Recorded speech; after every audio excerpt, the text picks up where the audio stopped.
for tuning into the BAMF Podcast. I'm your host, Mike Lafferty. I'm here today with my co-host, Walt Billiard. How you doing, Walt? I don't know. That's Walt, the brutal honesty, ladies and gentlemen. Oh, my goodness. Keep going. Special guest today, Craig Campbell. How you doing, Craig? Good. How are you guys doing? For any listeners who might have missed Craig's previous appearances, he is Nerdburger Craig. That's the name of his company, Nerdburger. He is the man behind the Capers franchise, as well as well, you've got how many editions, how many variations on the theme now? Well, a core book, and we're on second supplement, and there's more in the works. So, yeah, I guess franchise is right. Okay. And you did Die Laughing before this. And you want to give our listeners just a quick rundown of your resume, just so they know of which you speak? Sure. Yeah, I'm the owner and lead designer at Nerdburger Games. I designed first was Murders and Acquisitions, which was just me kind of getting my feet wet with trying to design and publish a game. Kickstarted that. It was successful. And it's out there. And then I did Capers, which was kind of has become the flagship game of the company. That's getting multiple supplements, and potential, offshoots and things. I'm tinkering with ideas for next year. And then I also designed a game that's called a little kind of a smaller scale game called Die Laughing, which is sort of a GM-less quick prep, relatively short play kind of one-shot game for horror comedy stories where you're going to kill your character off really. That's the whole point of the game. And I've done a whole bunch of freelancing for Wizards of the Coast and a little bit for Paizo and Privateer and some other companies. I do all of this in my free time. This is, the side gig, as it were. But it's moving along. It's working out okay. So I'm actually starting to see like actual honest to goodness sales now that I've got multiple projects, multiple games. Don't say that out loud. You'll spoil it. It's an actual industry, and it's actually creating some actual revenue for me. Only took about 10 years since I first started freelancing to get to here. I've always heard the secret is to have a big back catalog. So when you make that sell of a new product, there's a greater chance your customer goes and looks at, what else does this guy do? Yeah, finds the other stuff. Yep. That has started to happen. I've started to see that process now, where somebody discovers Die Laughing and then they go and they get Capers as well. Nice. Do you have any dream projects? I mean, because you kind of started off early. You were working for Wizards of the Coast. There's guys who spend their whole, I know guys in this field personally who spent decades trying to work for Wizards of the Coast. You kind of grabbed that ring right out of the chute there. So, looking down from that experience, is there any kind of dream projects you have, licenses you want to work with, things you'd like to do? Well, I mean, my freelancing for Wizards was like website and Dragon and Dungeon magazine kind of stuff. It wasn't so much books, although I came very close to actually getting to do part of a book. Kind of toward the tail end of 4th edition, but my project that they had tapped me for died, and in retrospect, that was when they started designing 5th edition. If you look at the timeline of things, that's probably what they were doing. They were designing and playtesting in-house. So that project got killed. But like dream project-wise, I don't have any particular license or game out there that is screaming to me. I do enjoy being my own boss and kind of being able to just create the thing that I want to create. I've toyed with the idea of like finding like a smaller scale, relatively easy to acquire license for some interesting thing, a comic or a cartoon or I don't know, something. You a Skewiverse? I've talked about the idea of like what would a game be like that was set in filmmaker Kevin Smith's View Askewniverse, and I'm not even sure what that game would be quite yet. Like what do the characters do other than just tell dick jokes? But there are thematic things that happen in those movies. There's strong bonds of friendship, and there's kind of dealing with absurd situations and kind of coming out unscathed on the other side. And there's story potential there. There's things that you could do with characters living in that sort of odd universe. I just don't know what it is. And if it were going to happen, of course, it would require getting the the intellectual property rights to the View Askew universe. Now, the problem with that, I don't know how everything shakes out for Mr. Smith, but I know that I've read and heard podcast stuff with him before that, like, there are, different movies were made by different studios, were distributed by different distribution companies, and so they may not all be like you might not be able to get like all the characters. It's like Marvel, like, you might not be able to get kind of package them all together in one thing because they're owned by different people. So there might be multiple licenses, and there might be, who knows. But I know that, Kevin Smith licenses his image and some of his intellectual stuff out to various things, and it's an idea. I just haven't quite hit on what that might be, and haven't really managed to get in touch with anybody. Although I haven't started to really kind of get super serious about it. I've just kind of toyed with the idea. Like, before I actually contact anybody, I would want to have a solid idea of what the game would be about. I want to have a good pitch. Just off the top, I got to think Dogma is probably the most gameable of those movies. Sure. Given that it has fantastic elements and it has, like clear-cut good versus evil. So from a kind of traditional RPG standpoint, I think it's probably accurate. There's high stakes, there's factions, there's fighting. Yeah. Granted, if you're going with a more narrative and indie view, then two guys selling drugs in front of the Quickie Mart, you can gamify that too. And someone probably has, but you were talking about how rights belong different places. I don't know if you knew this. When they were making the last take on the Marvel superhero RPG, they originally pitched it as, we just want to do Thor. I want to say it was Thor: The Dark World. Sure. And then Marvel came back and said, well, wouldn't you like all these other characters? And, I always thought maybe it would have been a better deal for that company if they had just, done a tiny license, very focused, as opposed to the great big license where they were kind of chained to, well, I don't know the details of the contract, but I'm guessing, it was probably a different contract when you're doing all of Marvel Universe than if you're just doing, Thor and the guys in that movie. So. Yeah, who knows what the stipulations were? There's probably all sorts of things built into how, like you'd have to give enough play to enough characters to have it, satisfy, because Marvel wants to satisfy their fan base, and the gamer side of their fan base wants to see all the characters, Yeah. So like you'd probably have to kind of, produce a game that hits enough of them and enough of the major ones. And so you're kind of forced into doing that when you design it, but I don't know. Yeah. Who knows? It's hard. I have to get Cam Banks on here, and he's in New Zealand these days, so time is a challenge. But yeah, a little bit. Yeah. So do you have a design process? You got to get, let's say when you were designing capers or motors and acquisitions or Die Laughing, do you just have an idea you kind of flesh out and play test for a while, or does it just come to you in the middle of the night in a bolt of blue and you write it in a white hot fury and don't change too much? Or and what comes first, the title or the game mechanics? Well, I think it's probably been a little different in each of the games.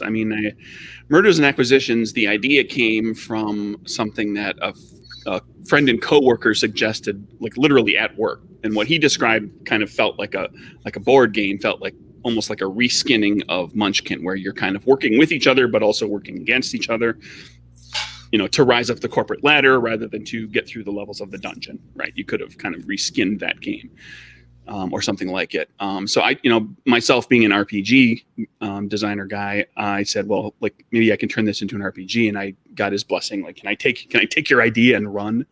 And so the concept of the game was there first. And I looked at, like, I wanted to generate, I had worked in other mechanical systems. I had, particularly had a lot of experience with D20.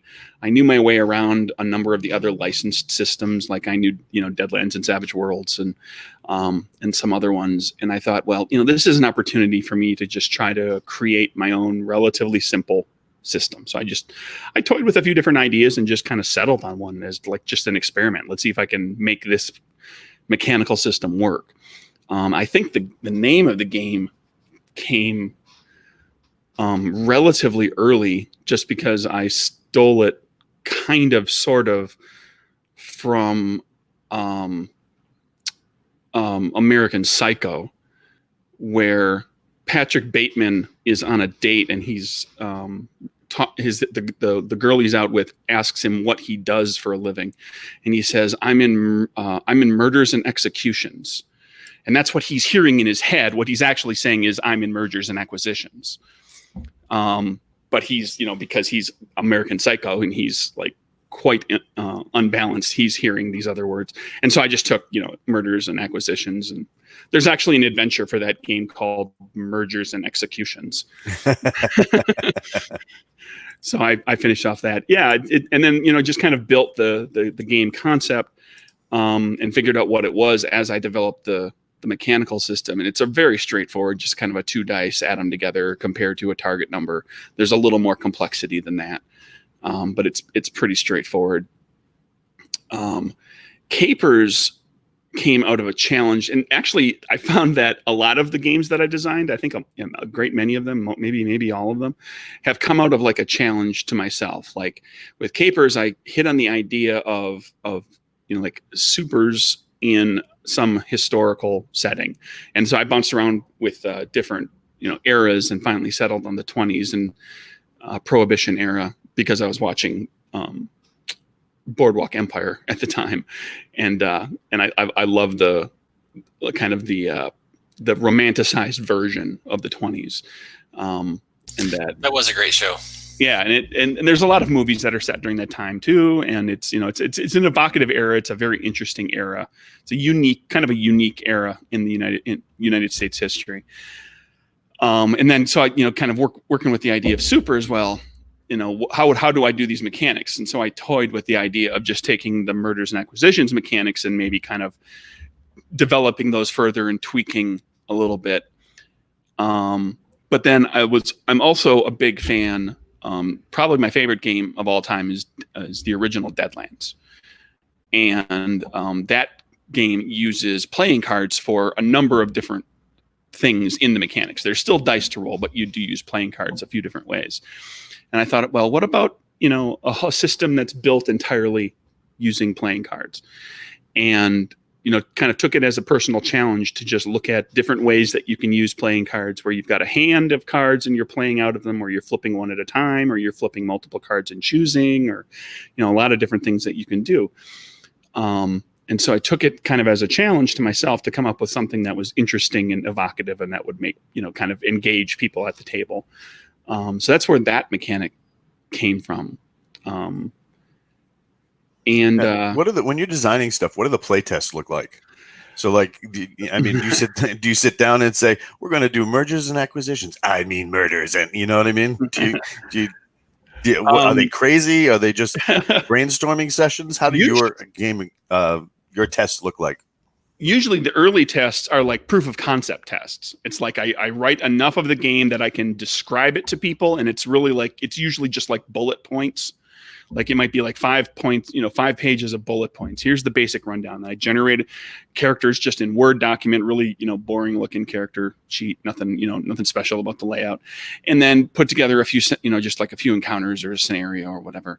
And then just like want to see to make sure that the mechanics make sense. And in the process, then you're also kind of delving into the world and what the game is about and what the characters do and figuring out if that's engaging to players. And, I've done most of this with friends.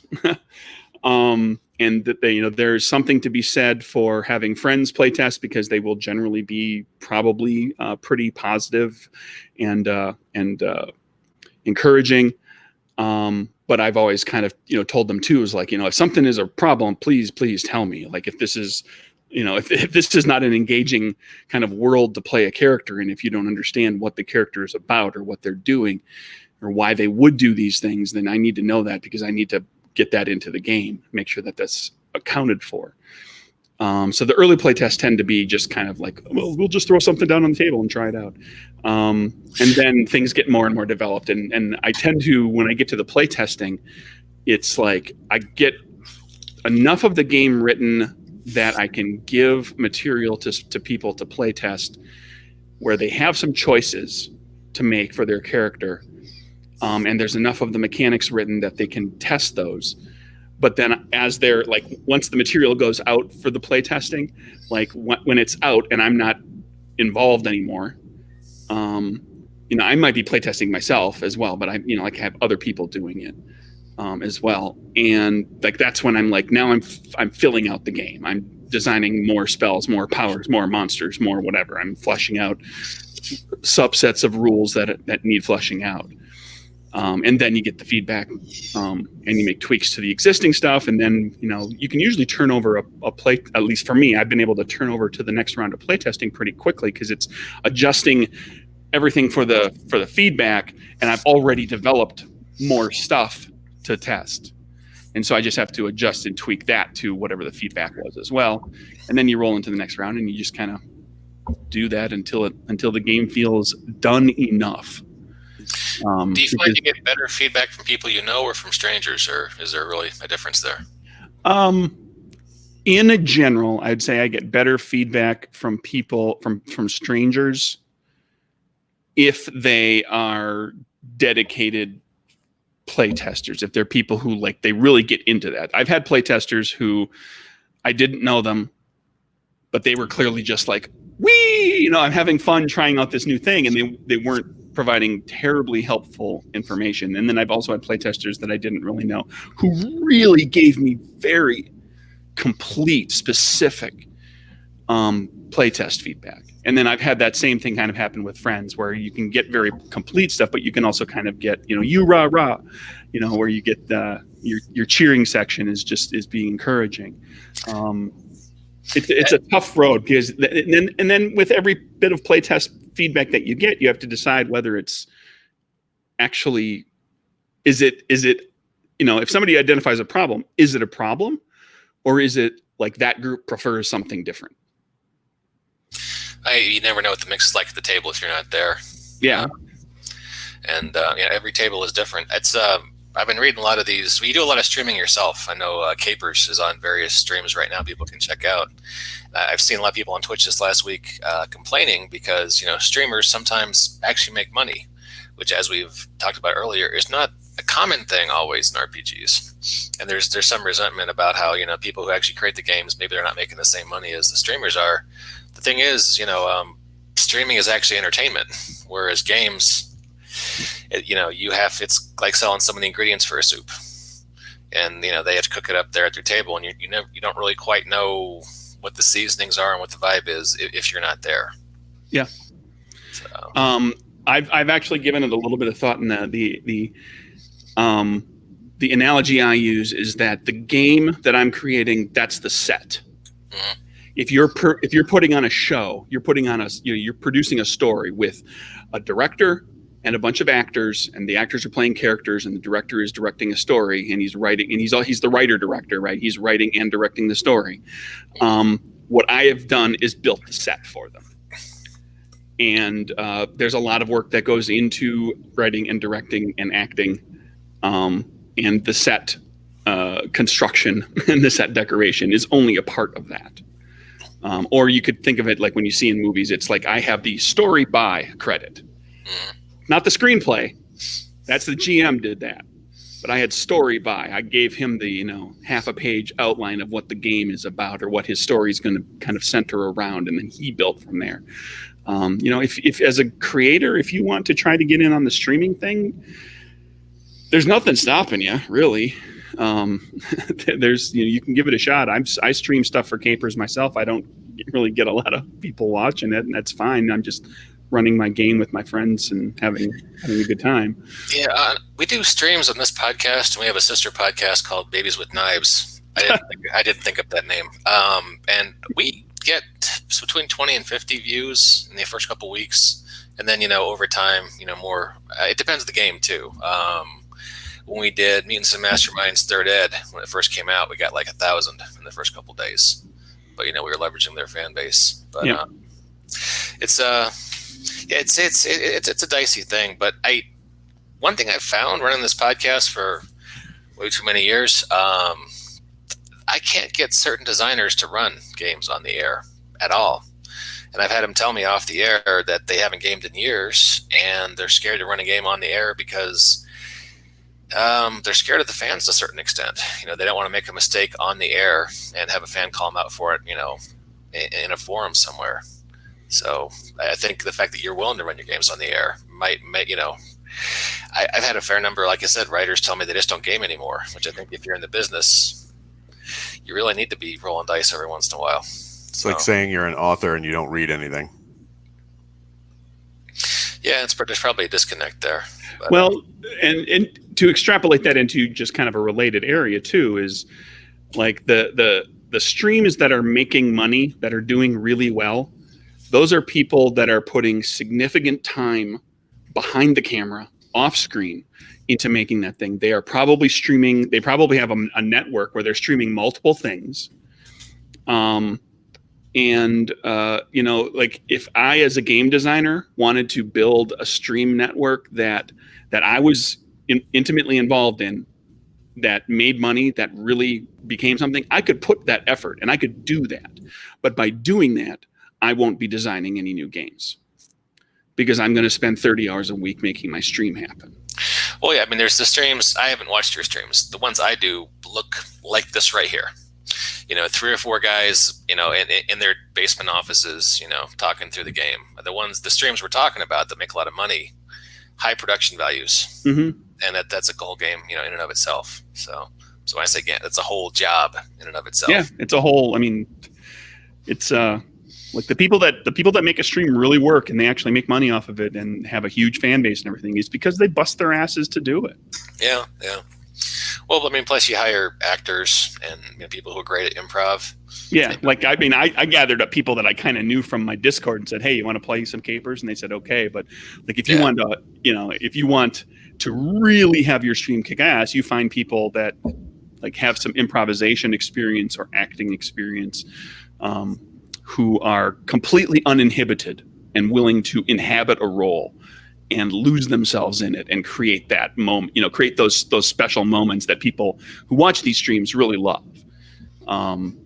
If you're just, kind of narrating what your character does and there's not a lot of flavor and everything to it, it's, it's not, you might still have some people who are interested and who will watch, but you're not going to get the crowds that the people get when they do something really theatrical.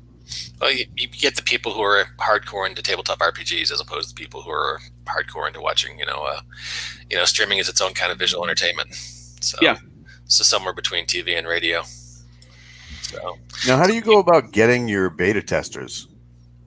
Well, for Mergers and Acquisitions, I had a couple of people that I kind of knew that were like, okay, my friend Dale in Milwaukee, I don't know his game group, but I know him. So I'm going to ask him, and he got his game group. So that way Dale was like, he's collecting feedback from people that I don't know. So these are people that might be more willing to, let me have it, so to speak, that aren't friends of mine, that aren't going to, So I kind of did that with a couple of groups. And then I just threw offers out on like EN World and some of that kind of stuff. And I just found what I could. And then once I got Mergers and Acquisitions done and out the door, and I had a little bit of a fan base, and I had a Twitter following started eventually, then I could start reaching out to the people who liked Mergers and Acquisitions. Hey, would you like to play test the new game? And like right now, like oftentimes the playtest groups that don't involve me, like the blind playtest groups that are doing stuff, are coming out of the existing fan base. Right on. The playtest group I use, they're all soldiers, like scattered across the world. Sure. And they're foul-mouthed jerks. They will not stop to tell me. I mean, like, hey, yeah, you really screwed the pooch on this one, buddy. I was just wondering, if you knew any nice people instead of what I normally get. I mean, there's all types. I had, for Capers, I had a group that did some playtesting, and they recorded their playtest. And the GM contact said, we're recording the playtest. Would you like me to send it to you so you can listen to it? And that includes the actual playtest of the game session itself, and then the discussion of everything afterwards when they formulated all of their opinions and put all their feedback together. And I said, sure, why not? And I listened to them play the game, and I was like, okay, they're doing that. I don't want to say wrong, but they're not doing it per rules as written. And that's what I'm testing right now. Eventually, when the game's published, you can play it however you want. Right now, I needed to know how this rule works. So I was like, okay, that clearly is a spot that is confusing. So I can fix that. That was nice. Then I got to the end where they started like really tearing the game apart. And I was like, ooh, there's a couple of people in there that really don't hold back. And the GM guy that was contacting me, he said, I hope you don't take it. That's just, that's their way. They will say what's on their mind. And then it's just to get it out there and get people talking about it and thinking about it. And then, the feedback itself that came on the forum was put not more nicely. They were adamant about some things. They were very next time you're gonna have to send chocolate covered espresso beans or something like that. Yeah, there were a couple. They were like, one guy, I don't want to quote anything in particular or say anybody's name, but he had very strong opinions. But it made it a better game. It made me think about it. Well, it's good when you can get that kind of quality feedback too. I do a lot of adventures, and sometimes people are just so happy to get an adventure, a free adventure, and they're just like, it was great. Yeah. And you want a little more than that, but it's. I've had playtesters do that, and those playtesters, when I get if the playtesters send me their feedback form and it's all, puppies and roses, I probably don't ask them to playtest again. Like, you didn't find this is a game in its rawest form. It's in its second round of playtest. You didn't find a problem. Mm-hmm. There's a problem in there somewhere. I'm sure there is. Yeah, and I think they could still be having a valid play experience. They're still having fun doing their own thing. They're just they're not breaking the stuff you want to have broken. Yeah, that's fun. I had that round of play testing too. How'd that go? With Capers, I had a group, like you said, okay, everybody make 5th level characters, break the game as much as you possibly can, run a couple combats of different types. I gave them like a list of just straight up combats of just like make your character as powerful as possible and run 3 types of combats. And they went in there and tried to break stuff, and I found some wording in some of the powers that was like, oh yeah, if they do it that way, that's an instant kill. And this game's not supposed to have that. So wording had to change. I got to tell you, the best proofreader I found is a German fellow we've had on the podcast a few times, Norbert Franz. Having him proofread my stuff is almost like a play test. I mean, it's not the same, but he reads so closely. I haven't had a proofreading experience like that since I was working in journalism. So he's almost like a developmental editor. I think that's what he does professionally, yeah. Yeah. So he's like a technical editor. He's looking for all the ways all the pieces and parts fit together and saying, well, this section needs to be down here because you don't describe this thing until here, and we gotta, this doesn't make sense, and this thing is potentially broken. So because of the thing you say later, and I know some designers have referred. Well, one guy in particular I used to work with referred to proofreading as playtest level 0. Because you're just looking for where are things worded badly going to create confusion. Yep. It's not really play testing, but you're trying to find some of the minds before you send the troops out there. So, and now, Craig, you have a side hustle where you are offering your services as a game designer for. Well, I'm hoping we're going to see if anybody takes me up on it, just to see if I can monetize a little bit. Some of the experience that I've built over the past, several years. I've done freelance writing for people, so that's in there. But I can also coach people on kind of preparing for a Kickstarter. I could potentially manage your Kickstarter for you. I could do art direction. I've done art direction for all of my own stuff, so I could, take that off your plate. Hey, everybody. It's the sirens. My ride's here. Yeah, so I could take that off of somebody's plate if they don't want to have to, the creator would still have to kind of be involved to some extent, but I could take care of a lot of I'll write the contracts and the art orders for you, and I'll correspond with the artist, and when we get sketches and stuff, we'll get them all together, and you'll comment on what you like, and I'll make some comments from my end, and we'll figure out what we want to adjust it for the sketches, and whatever the process, we'll have to figure that out. But being art director for an entire book is it's a pretty good chunk of time. to get the vision of what you want the illustrations to look like. A lot of writing and correspondence. Have you ever considered doing other variations on capers for third parties, or is that more something you keep in house? I know you have an SRD out there for capers. Right. For when you say for third parties, what do you mean? Well, like if another publisher wanted to hire you to do some take on capers, does that ever come up? Or I just figured because you have the system, it's a cool system, handles supers really well. But I'm guessing, given the look on your face, this is something that's never happened outside my head. So yeah, well, no, I have not been approached by another company to like do capers something for their company, or as a partnership or anything like that. Okay, it's kind of a windmill. The system's available. I mean, the game system is released under Creative Commons license. So if somebody else wanted to just take the core of the system and turn, and do like a fantasy game or a sci-fi game or whatever, they could go ahead and do that. I'm just always frequent something I return to is there's so many good super systems out there, and somebody every day wants to write a new one.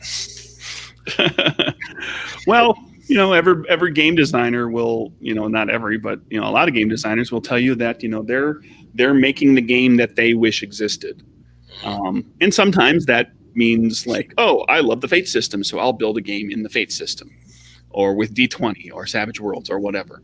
But some people are like, no, this, like I like this from this system, I like that from that system. I'm going to take that along with a couple of ideas of my own, and I'm going to make a system that does what I want it to do for the purposes of this particular type of game. Do you have a writing ritual when you're, working on a book? Do you, have a specific setup in your office you need to have, or do you need to go out somewhere to write? Or more utilitarian than that? Not really a ritual. The writing tends to happen like right here. Or sometimes I'll just take the laptop and I'll sit down like in an armchair or something, because I've got, I specifically have armchairs with big wide arms so that I can actually mount. I'm terrible with the trackpad, so like the arms are wide enough to mouse on. And so that'll happen sometimes, but it's, I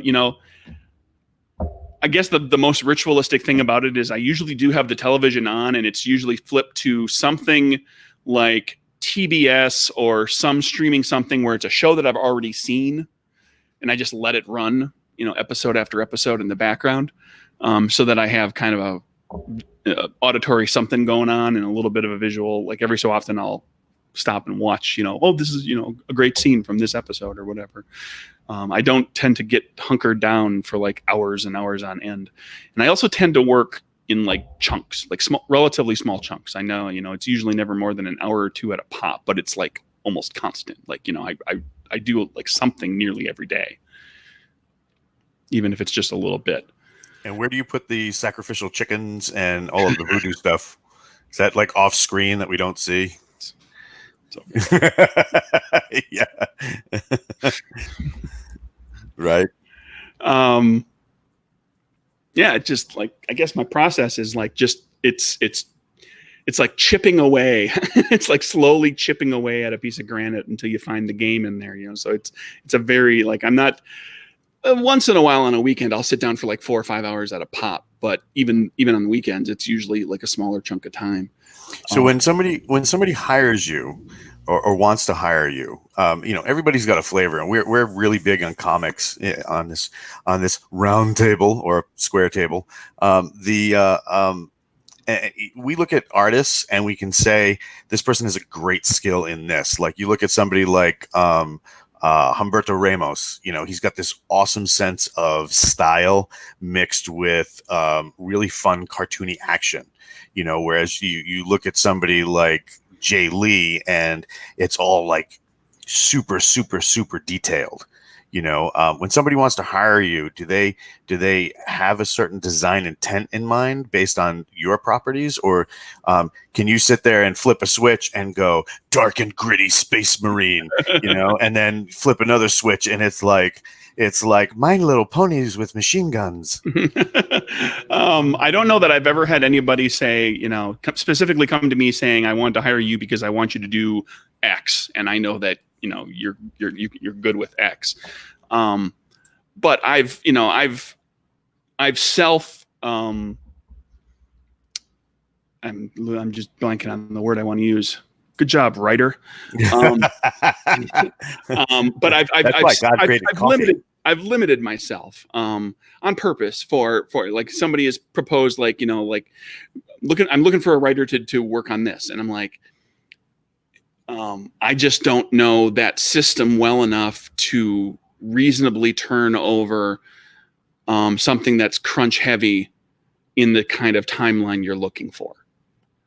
So if you want me to do something that's flavor heavy, and that's just going to be like, you want me to write horror scenarios, I can write horror scenarios from now until the end of time, because I'm a huge horror movie fan. I'll come up with all sorts of stuff. But if it's going to get into the crunch stuff, then I kind of need to know the game system fairly well, or it needs to be a relatively simple system that I can grasp quickly. Like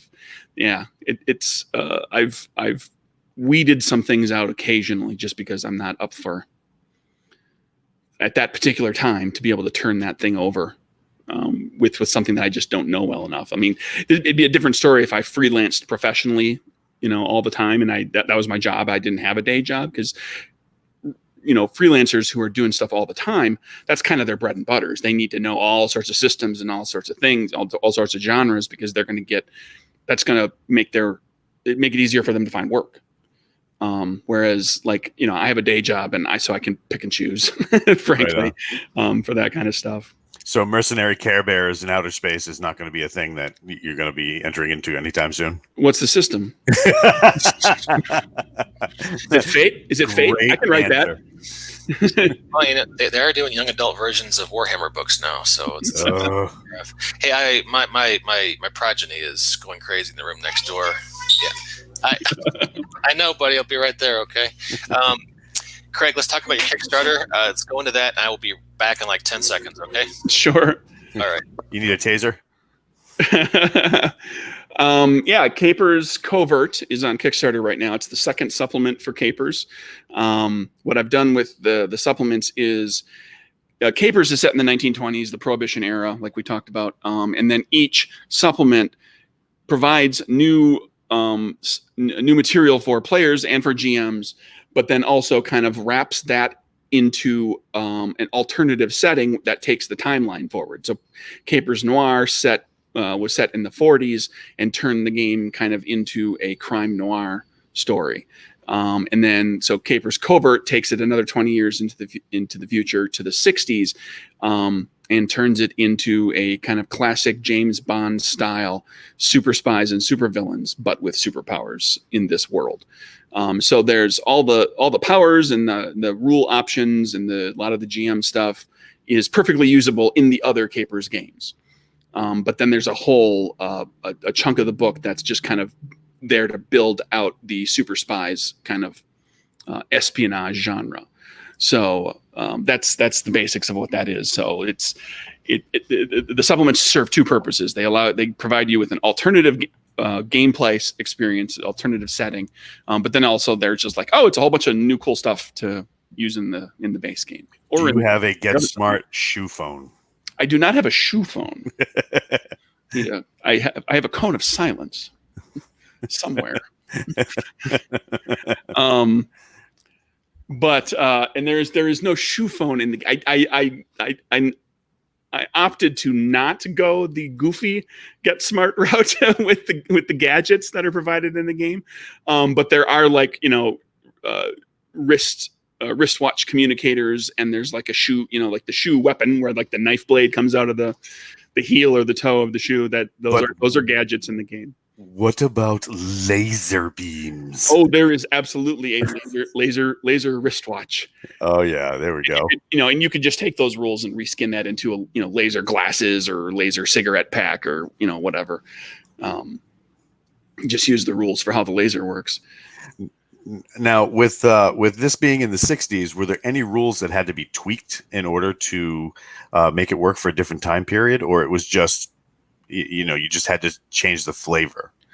Mostly it was changing the flavor. The supplements that are set in different time periods do give you revised equipment chapters, so that the actual, and the like how much, what your starting money is and all that kind of stuff, that's covered, so that like it's in 1960s dollars. So you're paying the right amount of money for things in the 60s, because things cost differently. $500 for this car. Yeah, well, that's back in the 20s. But yeah, like I adjust that. And then there's a chapter up front that kind of sets the stage. It's several pages of just kind of describing the 60s and how the game kind of uses all of that. But then I didn't really change much in the way of the rules. In fact, usually I've used the supplements as an opportunity to add subsets of rules that weren't in the original game. I never did get around to putting together vehicle rules, chase rules, for the original game. But when I got to Covert and I said, oh, well, this is going to be James Bond style stories, what's a spy story without a good, car chase or helicopter chase or something? So now there's vehicle rules, because that had to happen in order to make the espionage story work. Now, what about nuclear weapons? I mean, because that's always a staple of all those movies back then. You can absolutely have nuclear weapons in the story. They're not statted up for how much damage they do, because they're nuclear weapons, and if they go off, somebody's going to be Kentucky Fried Barbecue. You're making a new character. It's not like True Lies, where they just, there's a mushroom cloud off the Florida Keys. Let's go fight the bad guys again. Or you can jump in a refrigerator. Well, it's lead lined. Come on. Mm-hmm. Oh God, that was awful. Sorry. What happened to the Indiana Jones franchise? Right, it was so good, and then it got so bad. It's a national tragedy. It's really difficult to make something stay good for a long period of time, and I'm finding that out with making supplements for Capers. I'm trying to find interesting ways each time to kind of make the game like this. This supplement's now it's not just gonna be a bunch of new stuff for players and GMs. It's also gonna have like something interesting that you can do with it. So each time it's I want to do something thematic. I don't want the supplements to all just be like, oh, well, here's just a bunch of new stuff. Well, Craig, I've got this anthropomorphic superhero art I haven't been using. Capers, super pets. Huh? Think about it. We don't have to commit to it now. Just an idea. That's all. And I will. That was meant to be a joke, but if you're interested, that felt like the equivalent of like the guy opening his trench coat and there's all those watches right there. Would you like a Rolex? It's called a Rolex. So, all right, Dave. Just a thought. Just really appreciate your time, Craig, and. Mm-hmm. You are doing great on this Kickstarter. You are, oh boy, you're almost 400% funded with 10 days to go. Yep. So just only a little worry. What's that? I said you're only a little worried. Well, I kind of want to, I wouldn't mind seeing a little more, because like the book's getting made. We've funded and we've done well enough. We're adding some things into it with stretch goals. The book's getting thicker. And the book's getting made. I'm not worried about that. Everybody's going to, get their supplement. But, if we had just barely squeaked by, that basically means that I designed the thing for nothing, because I paid my freelancers and I paid my artists and my graphic designer and my writers and my editor and all that stuff. So there comes a point with a Kickstarter that okay, now it's profit. Thank you. Now I'm actually getting paid to write. And then there, of course, there's the, sales later. So you hope that all works out and you get sales a long tail of sales after the Kickstarter fulfills. Yeah. My own experience has been Kickstarter can be such an aggregator that all your sales are it seems like most of them happen to Kickstarter, and then you can kind of trickle on for months and years. But I've done some where where I was just kind of the Kickstarter manager, and then the creator was like, "Well, where's the huge wave of sales expected on Drive-Thru RPG?" I'm like, well, remember that 10 grand we made on Kickstarter? We have saturated the market. We found everybody who was interested in your thing. And yeah, and that's kind of what happened with Mergers and Acquisitions. It didn't sell a great deal afterwards. Capers has been stronger for that. Capers has resonated more with the general gaming populace, and people are just continuing to discover it. I mean, we're closing in on a year that it's been published, and I mean, there's ebbs and flows, but really, my sales on DriveThruRPG have not slowed down in 11 months. Yeah, that's not any considerable amount. There's there's ups and downs. I've had back in March when I was doing capers on a stream I did a 4-episode thing on a stream that had a big audience. That was my big month, because I got all these stream fans that picked it up. But even this month, I was surprised because a lot of times there will be a little bit of a dip, because I put in the capers on my page. If you go to DriveThruRPG on capers, it says right at the top of the capers description, there's a supplement for this game on Kickstarter right now, and you can get this game there. I'm trying to drive people to the Kickstarter, but it's still selling copies on DriveThruRPG. I know when Icons first came out, oh God, almost 10 years ago at this point, it was kind of like that. I was just doing third-party supplements for just adventures, but we were selling 10, 12, 20 copies of adventures a month, and at the time I was new to the business, and I was like, well, this is awful. We're doing terrible. And Chuck Rice, my publisher, was like, at the time, my publisher was like, dude, are you crazy? This is a hit.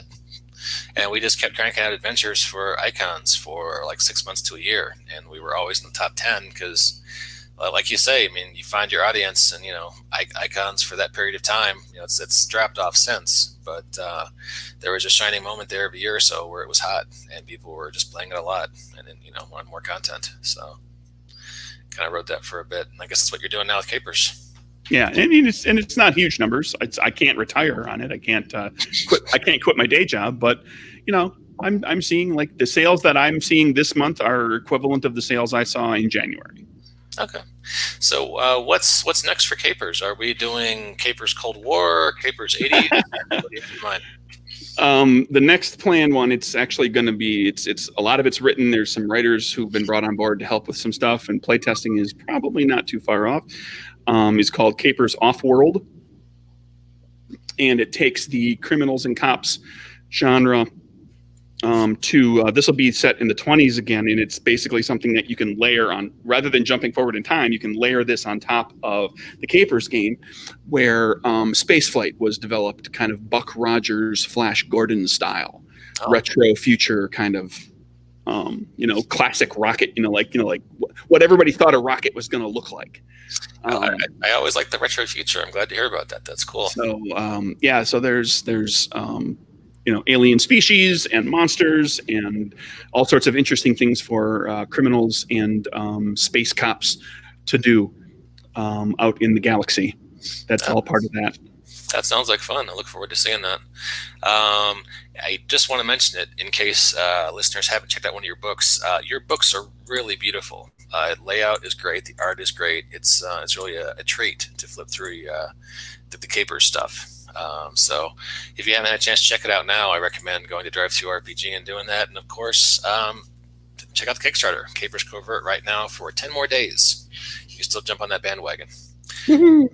I need to wrap things up and get back to the drudgery that is my day job. And, any closing thoughts? If you're out there and you have an idea for a game and you want to give it a try, just give it a try. Worst case scenario, nobody plays. You gave it a shot. It didn't really take off, but you had fun, kind of creating something that was yours. And maybe it's just something that you play with your friends. But maybe it gains traction, and maybe other people express an interest, and maybe you decide to be a sucker and learn how to do 6 other jobs in order to make a game book happen, like being an art director and being a producer and an editor and a publisher.